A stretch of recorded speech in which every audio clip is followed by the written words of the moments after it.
Student, today we are going to start chapter number 1, Introduction of Communication.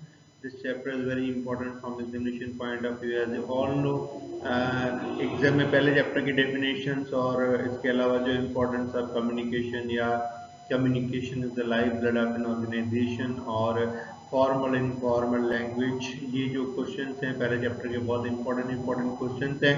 और पहले chapter में से आपको पता है क्वेश्चन लाजमी देते हैं एग्जाम में, तो हम इसको स्टार्ट करते हैं with the definition of the communication और हम इसको जो है डिटेल जो है रीड आउट करेंगे।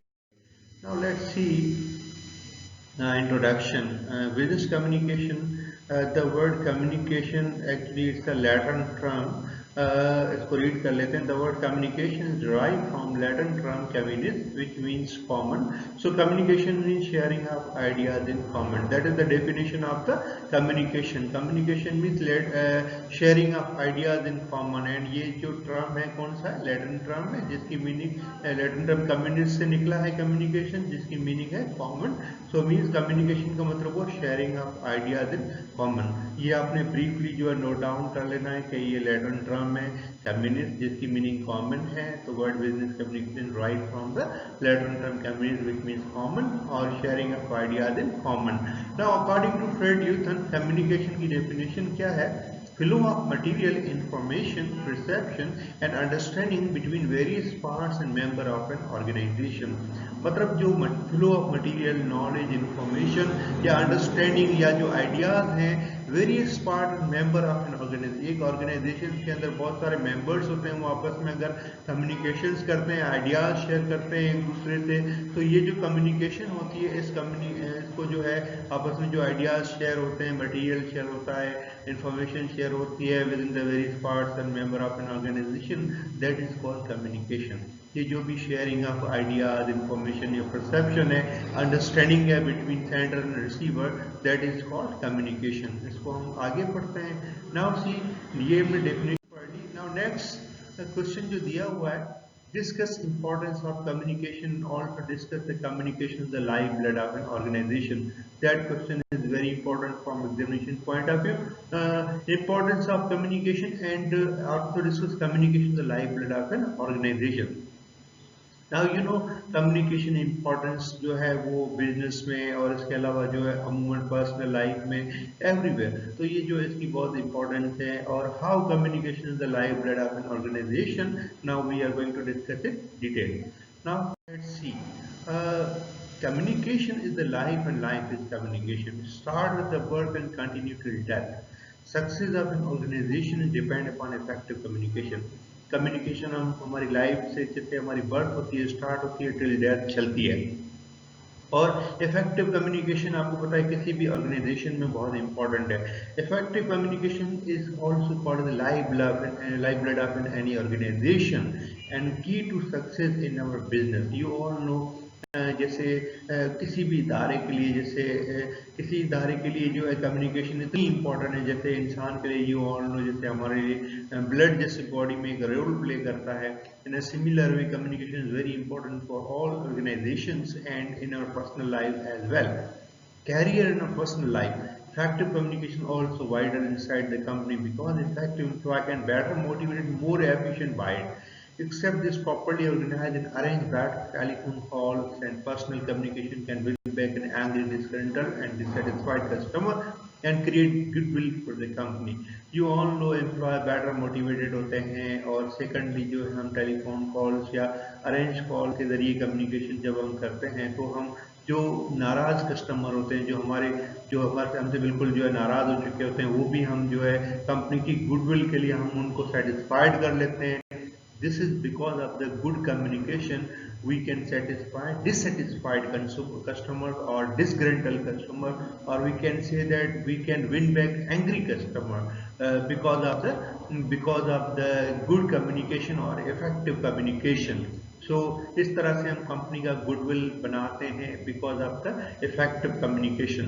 तो हमने इस पैराग्राफ में जो इम्पोर्टेंट पॉइंट्स हमने लिखे हैं कि what is the importance of communication, because communication की इम्पोर्टेंस लाइफ में है. फ्रॉम टिल बर्थ हम स्टार्ट करते हैं टिल डेथ कम्युनिकेशन इफेक्टिव चलती रहती है. और इफेक्टिव कम्युनिकेशन लाइफ ब्लड का रोल प्ले करती है किसी भी ऑर्गेनाइजेशन में. and it is also a key to success in our business, and it also plays a vital role inside the company. And you all know, when the customer becomes disgruntled or angry, then you can win back customer by the effective communication. तो ये हमने पढ़ा, communication का एक बड़ा role होता है अपनी पर्सनल लाइफ में, और सेकंड जो बिजनेस में एक की रोल प्ले करती है इनसाइड द कंपनी, तो और ऑर्गेनाइजेशन में जो कम्युनिकेशन का एक जो वाइटल रोल होता है। नाउ सी नेक्स्ट, इसको आगे हम कंटिन्यू पढ़ते हैं। Now it help in build up our career. How communication built up our career? You all know, in your business career, effective business communication helps convey your idea, lead, guide, and persuade and motivate your employee. Even by communication skill, you can solve conflict between persons. Now it is very important, because आप जब business career start करते हैं, तो आप जो है conflict जो होती हैं अमंग द पर्सन, आप उसको सॉल्व कर सकते हैं, आपके आइडियाज़ कन्वे कर सकते हैं, लोगों को मोटिवेट कर सकते हैं। It help in build up your career. Second, success of business communication depend upon effective communication.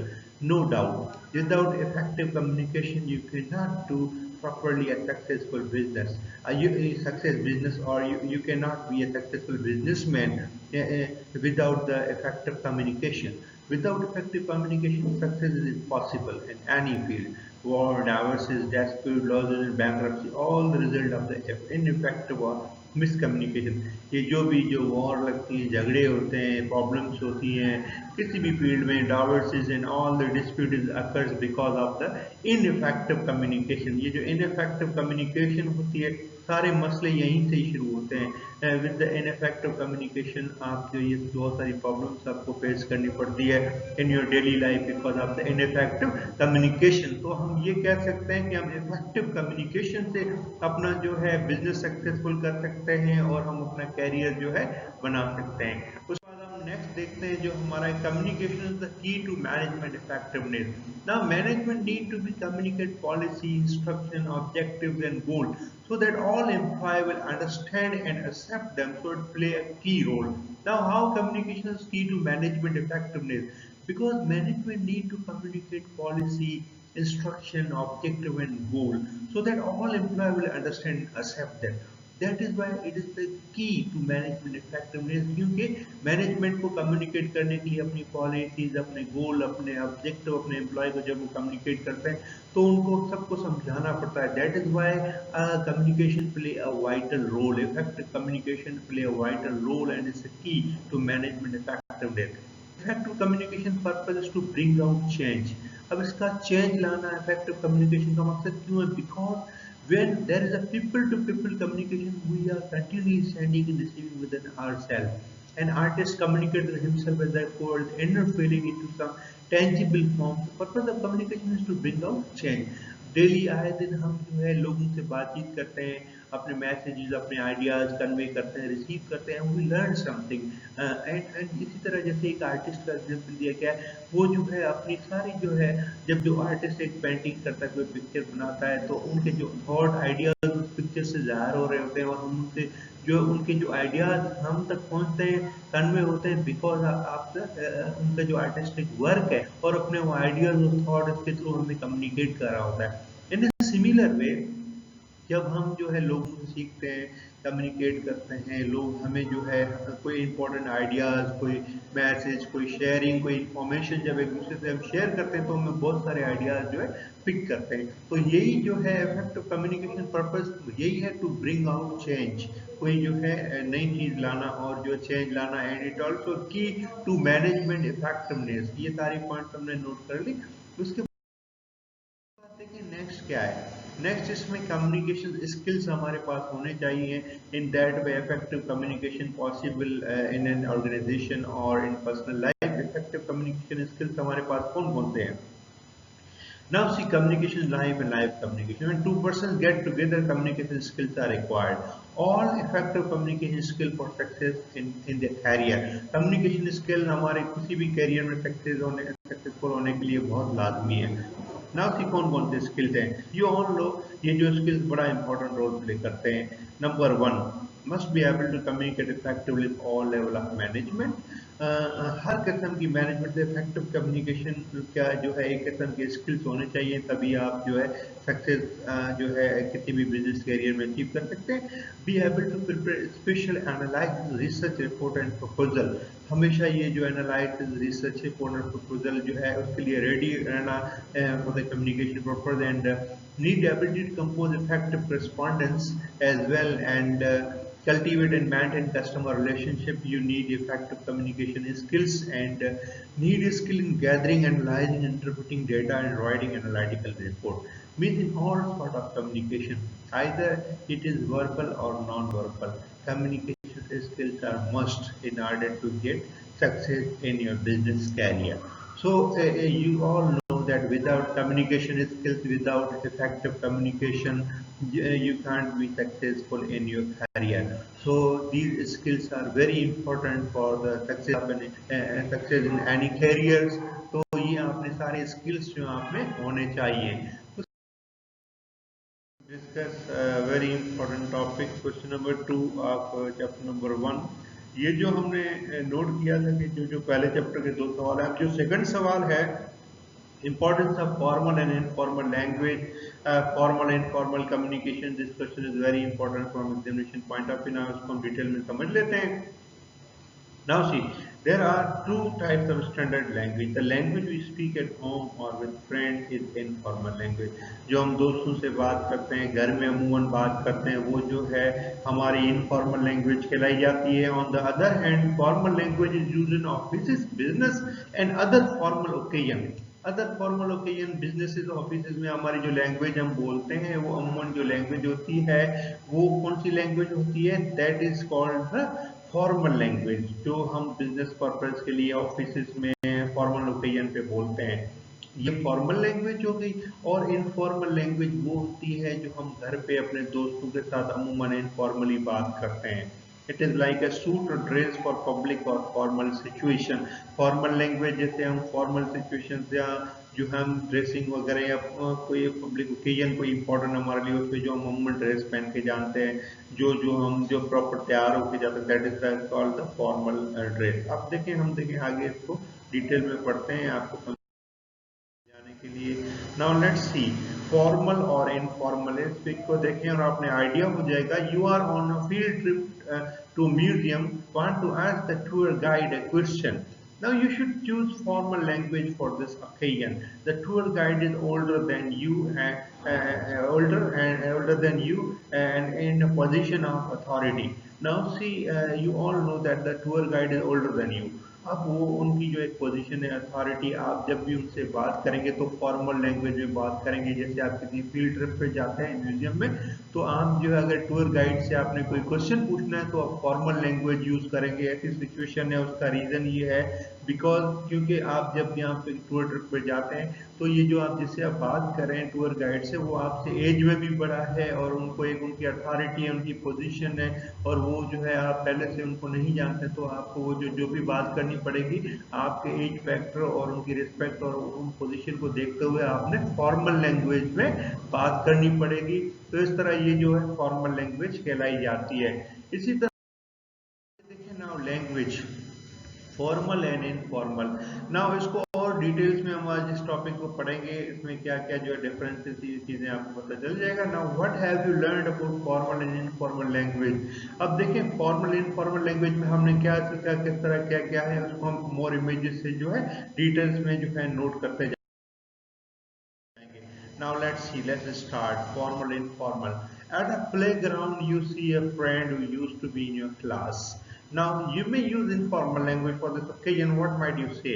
Because we will use informal language। अगर कोई प्लेग्राउंड है आपका, जो कोई फ्रेंड देखते हैं आपकी क्लास फेलो, तो हम हाय इस तरह की वर्डिंग यूज करते हैं, और जो है उसमें इनफॉर्मल लैंग्वेजेस यूज करते हैं। इनफॉर्मल लैंग्वेज इसलिए यूज करते हैं बिकॉज वो हमारा फ्रेंड है, कोई क्लास फेलो है। सडनली हमें जो है, जैसे हम जो है जब प्ले ग्राउंड पे होते हैं तो हमें कोई जैसे फ्रेंड मिल जाता है, तो ये क्लास फेलो मिल जाता है, तो हम अमूमन उनके साथ जो है इनफॉर्मल लैंग्वेज यूज करते हैं, क्योंकि ये प्रॉपर जो है अमूमन ऐसे ही यहाँ पे खेल कूद करना, खेलना, तो इस तरह से जो ओकेजन है इसमें हम जो है, और दोनों एज फैक्टर दोनों सेम है, अपने क्लास फेलो है, तो इसमें हम जो है कौन सी लैंग्वेज यूज करेंगे? इनफॉर्मल करेंगे।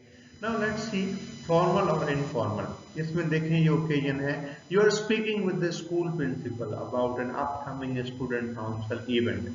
You should use formal language for this occasion. Be polite and respectful. Speak in complete sentence and avoid slang. Now you have to speak formal language because you are talking to your school principal or college principal. The reason is that school principal या college principal से बात करने के लिए आपने upcoming event के लिए जो कुछ आप डिस्कस करना चाह रहे हैं, आपने फॉर्मल लैंग्वेज यूज करनी है, पोलाइट और रिस्पेक्टफुल वे में बात करनी है और अपना कंप्लीट सेंटेंस यूज करना है। द रीजन इज दैट आपने जो है फॉर्मल लैंग्वेज इस्तेमाल करनी है, you are as a student talking, और आप अपने प्रिंसिपल से बात करें तो आपने फॉर्मल लैंग्वेज जो है यूज करनी है। उसके बाद देखें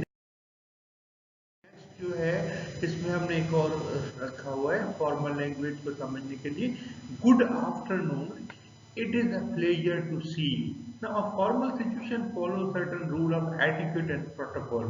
Now see एक ऐसी जगह जहाँ पे अमूमन जैसे फॉर एग्जांपल कोई जो है गार्डन है या प्लेग्राउंड है तो पार्क है, उसमें हम जब गुड आफ्टरनून बोलते हैं किसी को बोलते हैं it's pleasure to see you, formal situation होती है, हम रूल्स फॉलो करते हैं एटिक्वेट और हमें जो अदब से एहतराम से बात करते हैं, प्रोटोकॉल वहाँ पे जैसे लोग डिसिप्लिन से या इस तरीके से हम आपसे मिलते हैं, तो similar way you will have to follow the rules and etiquette and protocol for the formal language. तो हम गुड आफ्टरनून बोलते हैं तो वो फॉर्मल लैंग्वेज में हम बात करते हैं, बिकॉज ये जो है एक ऐसा ओकेजन हम जब मिलते हैं तो उसमें जो है एटिक्यूट या रूल्स को फॉलो करते हुए हम फॉर्मल लैंग्वेज भी यूज करते हैं।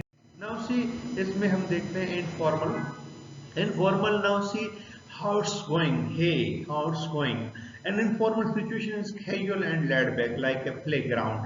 अब इसमें अमूमन हम जैसे फॉर एग्जांपल जैसे किड्स होते हैं झूले झूल रहे होते हैं या अमूमन ऐसी जगह पे होते हैं, हाउ इट्स गोइंग, हे, हाय, ये जो इस तरह की जो हम वर्ड यूज करते हैं दैट इज इनफॉर्मल।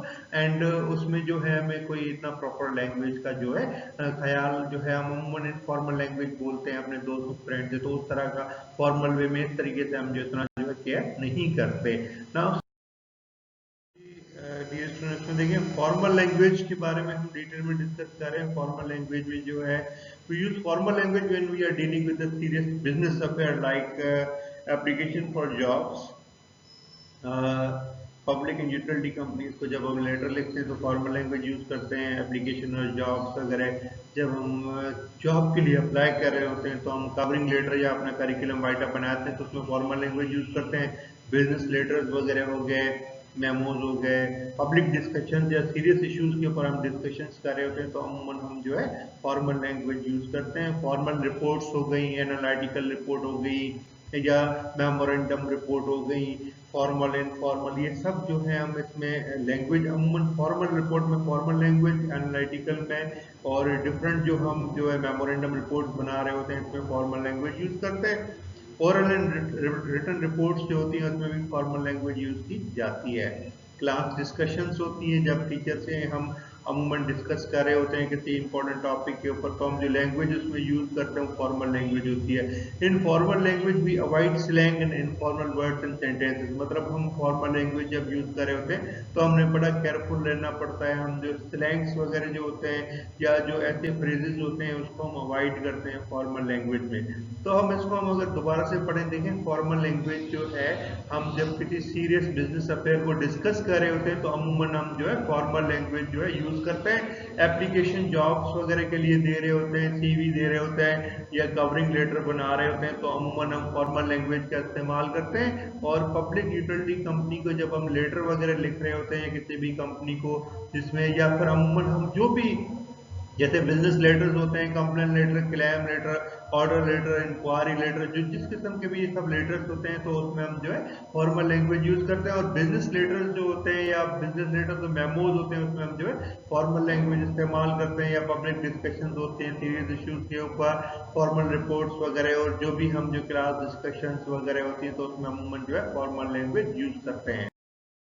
लैंग्वेज जो है उसके बारे में हम डिटेल में पढ़ लेते हैं कि इनफॉर्मल जो लैंग्वेज है उसमें क्या बताया गया है। इनफॉर्मल लैंग्वेज स्पोकन लैंग्वेज होती है, प्राइवेट कन्वर्सेशन में यूज होती है और हम पर्सनल लेटर्स में भी इस्तेमाल कर सकते हैं। Informal language is all purpose word, for example boss is all purpose word which is used informally to mean manager, director, employer, supervisor. जैसे बॉस वर्ड होता है, अमूमन हम जो है अमूमन डायरेक्टर, एम्प्लॉयर, मैनेजर, सुपरवाइजर सबके लिए बॉस वर्ड लगाते हैं, तो ये इनफॉर्मल यूज होता है। और प्राइवेट कन्वर्सेशन में फ्रेंड से बात करते हैं, पर्सनल लेटर्स वगैरह जो हम लिखते हैं, अमूमन ईमेल्स होती हैं या जो चैट और मैसेजेस अमूमन होते हैं, तो ये सब इनफॉर्मल लैंग्वेजेस में भी हम जो है अमूमन जैसे इसमें से भी यूज करते रहते हैं। तो ये जो है और जैसे वर्ड जो बनाए उसमें हमने लिस्ट भी आगे पढ़ेंगे, कौन कौन से वर्ड्स हैं इंपॉर्टेंट या सेंटेंसेस हैं जिससे हमें पता चले कि ये लैंग्वेज प्रॉपरली फॉर्मल है या इनफॉर्मल है। तो ये जो बॉस मैंने आपको बताया, मैनेजर, डायरेक्टर, एम्प्लॉयर, सुपरवाइजर, ये बॉस वर्ड इन सब के लिए इस्तेमाल होता है और ये जो है इनफॉर्मल वर्ड है और इनफॉर्मल जो है लैंग्वेज में जो है यूज किया जाता है। अब उसके बाद नेक्स्ट देखिए,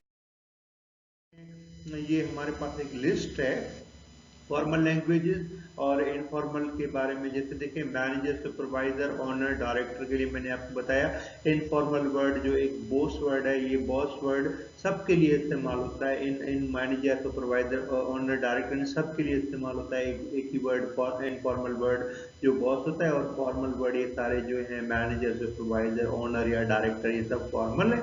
और उसकी जगह पे हम अमूमन हमने सुना होता है बॉस वर्ड इस्तेमाल करते हैं। पाल, फ्रेंड, फ्रेंड जो है वो फॉर्मल वर्ड है और pal is an informal word.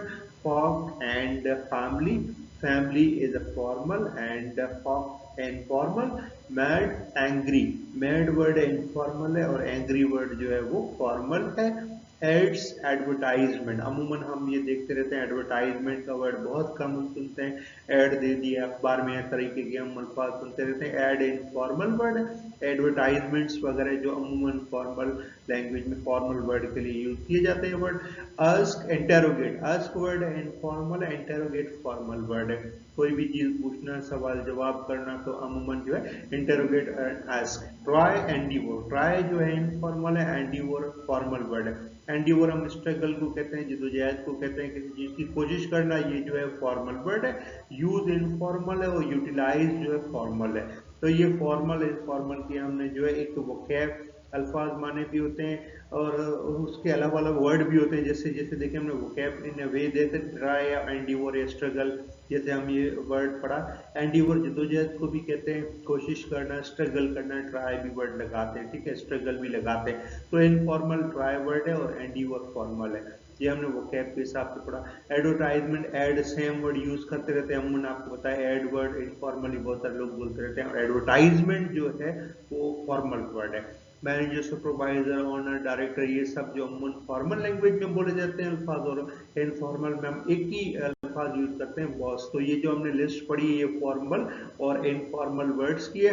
ये जो मैं आपको वर्ड्स दिखा रहा हूँ ये सब इनफॉर्मल वर्ड है, उसके जो है उसी के जो फॉर्मल वर्ड यूज होते हैं उसमें हमने सामने जो है उसकी लिस्ट पढ़ी है। जो नाउ सी डियर स्टूडेंट, इसमें हमने जो है मेन मेन पॉइंट्स को हम पढ़ लेते हैं डिटेल में ताकि आपको आइडिया हो जाए। Now see, here are some interesting example of informal language. Now informal language के दो सेंटेंस लिखे हुए हैं। Dotty can lick anyone on other team. Dotty can defeat anyone on other team. ये जो lick word है और defeat word है, इसमें इन वर्ड्स को देख के आपको कुछ आइडिया हो गया होगा कि इसमें क्या लिखा हुआ है। यहाँ से ये जो लिक वर्ड है ये जो है इनफॉर्मल वर्ड यहाँ पे यूज किया गया है और जो डिफीट वर्ड है वो जो है फॉर्मल वर्ड है। तो ये हमने इनफॉर्मल और फॉर्मल का हमने अंदाजा हो गया कि डिफीट वर्ड जो है फॉर्मल वर्ड के तौर पर यूज होता है और लिक जो है इनफॉर्मल के तौर पर यूज होता है। तो importance of business communication lies in the fact that it must be understandable, clear, concrete, to the point and bring the efficient and desired result. मतलब जो इम्पोर्टेंस कम्युनिकेशन की इस तरह एक हकीकत ये है कि ऐसी जैसे जो चीज़ें फॉर्मल इनफॉर्मल लैंग्वेज जो भी हो, हम main means of communication is to be understandable, clear और कॉन्क्रीट और टू द पॉइंट हो। Language is the mean of communication. जो भी चीज़ें लिखी हुई हो, आप जब सुनते हो इधर वर्बल ऑरल जो भी हो, तो उसमें जो है रिटन और ओरल, तो इसमें आप ना चीज़ें जब सुने और लिखें तो समझ में आनी चाहिए, उसका सेंस हो, चीज़ें क्लियर हों और कॉन्क्रीट टू द पॉइंट और उसका डिजायर्ड रिजल्ट मिले या फीडबैक मिले, तो हम ये कह सकते हैं कि दैट इज़ द परफेक्ट, और जैसे परफेक्ट कम्युनिकेशन होगी। तो ये फिर जो है इसमें हमने फॉर्मल इनफॉर्मल में वर्ड और मीनिंग और उसके अलावा हमने जो है सेंटेंसेस भी नोट किया। बट देखें इसमें जो है ये जो आपने एक दो इमेजेस दिए हुए हैं। Now see the right kind of language. इसमें देखें दो इमेजेस आप देख रहे हैं। How are these two location different, how might you behave differently in each one. अब ये जो लोकेशंस हैं दोनों लोकेशन डिफरेंट हैं, दोनों लोकेशन में किस तरीके से बिहेव करते हैं ये भी डिफरेंट है। इट मीन हम लैंग्वेज कौन सी इस्तेमाल करते हैं, किस तरीके से इस्तेमाल करते हैं, इधर फॉर्मल लैंग्वेज इस्तेमाल करते हैं या इनफॉर्मल लैंग्वेज इस्तेमाल करते हैं, इट डिपेंड्स ऑन यू। अब इसमें हमने देखे अमूमन हमने देखा कि ये जो अमूमन इस तरह के जैसे जहाँ पे हमने एग्जाम्पल पढ़ा कि इसमें हमने इनफॉर्मल लैंग्वेज यूज की, जैसे झूले वगैरह होते हैं या किड्स वगैरह जैसे अमूमन खेलते रहते हैं, ऐसी स्पॉट्स या प्लेसेस होती हैं छुप जाते हैं खेलते हैं, तो इसमें हम इनफॉर्मल लैंग्वेज या वर्ड्स यूज करते हैं। एक फॉर्मल जगह फॉर्मल प्लेसिंग या गैदरिंग होती है, इधर पार्क हो या ऐसी कोई जगह इंपॉर्टेंट डिस्कशन। तो अब फॉर्मल इनफॉर्मल कहाँ पे कैसे इन्वायरमेंट में कैसी लैंग्वेज आप यूज कर रहे हैं, it depends on you. How are this location different, इसी तरह how might you behave differently in each one. अब ये लोकेशन जिस तरह से डिफरेंट है तो आप right kind of language environment को देख के कब कहाँ और कैसे किस तरीके से लैंग्वेज इस्तेमाल करते हैं। और सामने जैसे आप बात कर रहे हैं, जैसे हमने एग्जाम्पल्स पढ़े इज ओल्डर देन यू, तो आप उस तरह की लैंग्वेज इस्तेमाल करते हैं। और ये सारी चीज़ें जो हैं आपने सोच समझ के लैंग्वेज का जो है इसमें जो है इस्तेमाल करना होता है। सेकंड, हमने ये सारी जो डिटेल्स पढ़ी फॉर्मल इनफॉर्मल लैंग्वेजेस हमने नोट की। उसके अलावा देखिए हमने फर्स्ट चैप्टर में जो कम्युनिकेशन स्टार्टिंग में हमने डेफिनेशंस पढ़ी, तो उसमें आपने फ्रेड ड्यूजन की डेफिनेशन को सही तरीके से मेमोराइज कर लेना है। उसके बाद हमने ये जो life blood of an organization का क्वेश्चन हो गया या इंपॉर्टेंस ऑफ कम्युनिकेशन का क्वेश्चन हो गया, ये इसमें डिटेल्स पॉइंट्स हमने पढ़े। ये इंपॉर्टेंट क्वेश्चन एग्जाम के हवाले से आप नोट कर लीजिएगा, जिसमें जो जो हेडिंग्स वगैरह हैं आपने याद कर लेनी है। उसके बाद ये हमने जो फॉर्मल और इनफॉर्मल का पढ़ा, ये भी बहुत ही इंपॉर्टेंट क्वेश्चन है। अब पता है जब हम ये पढ़ते हैं तो इसमें ये जो अमूमन जो हेडिंग्स वगैरह डालते हैं, तो उस हेडिंग को प्रॉपर्ली समझाने के लिए आपको जो है टॉपिक सही से जो है समझा होना चाहिए। अगर आपको टॉपिक में क्लियरिटी है, हेडिंग्स आपने सही समझ ली है, तो अमूमन आप उसको जो है डिटेल्स में लिख सकते हैं, उस पर अच्छी मार्किंग जो है ले सकते हैं।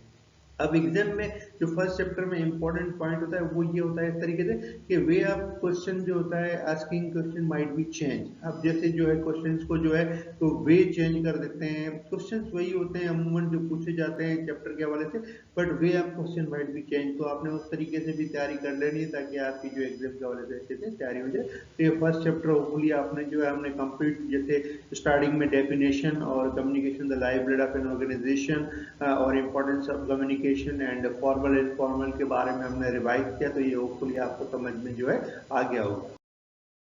ये चैप्टर आपने फर्स्ट चैप्टर कंप्लीट समझ में आ गया होगा, इसको आप सही से रिवाइज कर लीजिएगा ताकि आपकी जो है सही से जो है तैयारी हो जाए।